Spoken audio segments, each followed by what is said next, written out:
Love is supposed to feel exciting, right? So why does it sometimes feel terrifying instead? Why do we panic when someone likes us? Or pull away the moment things get close? Welcome to my safe space, a place to breathe, feel, and heal. Today we're diving into romance anxiety, why love can feel scary, how it shows up, and how to face it without running away. But first, let's take a look at the story of John. John had never been kissed at 25. Not because he never had the chance, but because he never took one. At parties, his friends nudged him toward girls they swore were totally into him, but John always found an excuse. She's just being polite. She probably has a boyfriend. What they didn't see were the endless rehearsals in the mirror, the choking self-doubt, the weight in his chest every time vulnerability came close. They teased him, maybe you're dating your anxiety, but John laughed along, hiding the truth. For him, love felt less like joy and more like a trap. He tried, eventually. He asked Emma from work out for coffee. She said she was flattered, but she was seeing someone. He messaged a girl on Snapchat. They had a nice chat. Then she ghosted. He met a girl at a friend's wedding, danced, laughed, but she blocked him the day after. Every rejection stung deeper than it should have. Not because he was owed love, but because each no echoed what he already believed. You're not enough. You're too much work. Then came Sophia. She was kind, patient, a little anxious herself. They met in group therapy, and for the first time, John felt wanted, but he couldn't trust it. If she texted less, he spiraled. If she asked for space, he panicked. He clung, apologized, and was totally insecure. 2 months in, she ended it gently.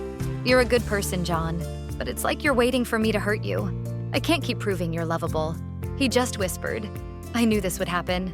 After that, John stopped trying. His friends got engaged, posted anniversary photos. He clicked like on every one of them. Evenings became loops.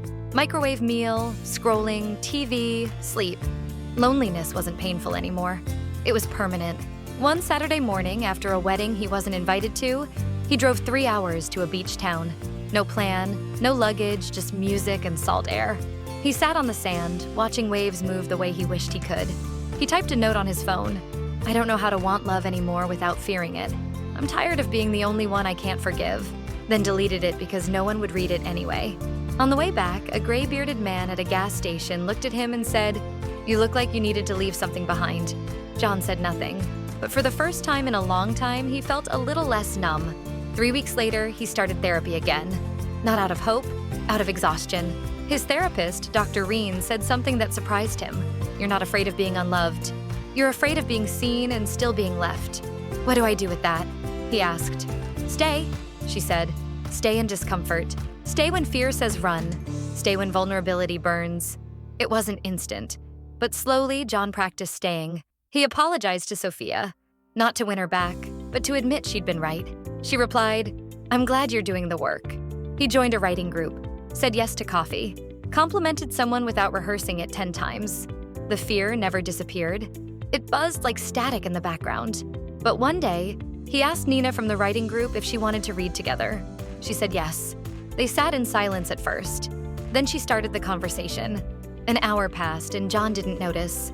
For once, he didn't overthink. He was still afraid, but he stayed. 5 powerful ways to overcome romance anxiety. 1. Practice micro-vulnerability. You don't have to pour your heart out to every stranger on a dating app. Vulnerability isn't about dramatic confessions. It's about the tiny cracks where light gets in. Give a compliment without a punchline. Ask someone how they really are and listen. Admit you're nervous before a date instead of pretending to be chill. These small acts build emotional muscle. Like John, who rehearsed in mirrors but never showed up in the real scene. You can't love in theory. You have to get in the room. Awkward silences and all. 2. Detach your self-worth from rejection. When someone doesn't choose you, it doesn't mean you're unlovable. It means you're not their frequency. That's not failure. John treated every no as proof that he was broken. But the truth is, dating is less like passing a test and more like tuning into the right station. Because the right person won't need convincing, you'll just click. 3. Build emotional independence. Romance can't be your only oxygen. If love is the only thing holding you together, you'll destroy it. John clung to Sophia because she made him feel safe, but that wasn't love. That was survival. Learn to self-soothe, meditate, take solo walks without your phone, cry without apologizing for it. If you can sit with your pain instead of outsourcing your healing, you'll stop needing a relationship to rescue you. 4. Challenge the lies in your head. Romance anxiety often sounds like this. They're bored. I said too much. I'm too intense. But those are just thoughts, not prophecies. John believed every fearful whisper his brain offered, and it drove his self-sabotage. You can't control your first thought, but you can train your second one. 5. Stop waiting to feel ready. Do it scared. Here's the brutal truth. You're probably never going to feel 100% ready. Not to ask someone out, not to show your feelings, not to let someone see you. Confidence doesn't show up like a divine download. It's built in the messy middle of action. John waited until he felt perfect to risk connection. He never did, until he got tired of hiding. So go ahead. Flirt clumsily, text first, say yes to coffee, say, "I like you," even if your voice shakes. Save this as a reminder for the days you need it most. Your growth begins the moment you stop waiting to be ready and start showing up anyway. This is your safe space. Thanks for watching.